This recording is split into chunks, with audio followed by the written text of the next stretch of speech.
دجلے کے کنارے عنوان ہے۔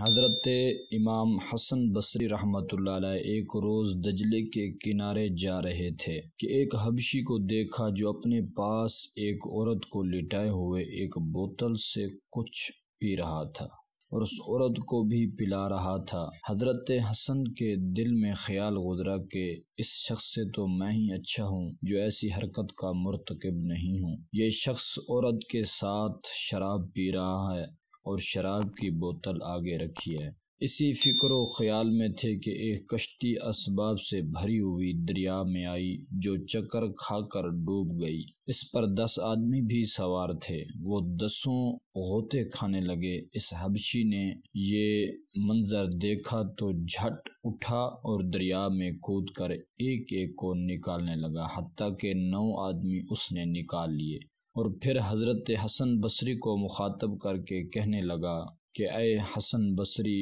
اے مرد با کمال، مجھ سے اچھا ہے تو 10واں تو نکال۔ اے مسلمانوں کے امام، بدگمانی اچھی نہیں، یہ عورت میری ماں ہے اور اس بوتل میں پانی ہے۔ حضرت حسن اس کے قدموں میں گر گئے اور معذرت طلب کرنے لگے۔ اس کہانی سے سبق آپ کو یہ ملتا ہے کہ جب تک کسی بات کا یقین نہ ہو کسی کے حق میں بدگمانی نہ کرنا چاہیے، اور یہ بھی معلوم ہوا کہ اللہ والوں کی نظر سے دل کے خیال بھی پوشیدہ نہیں رہتے۔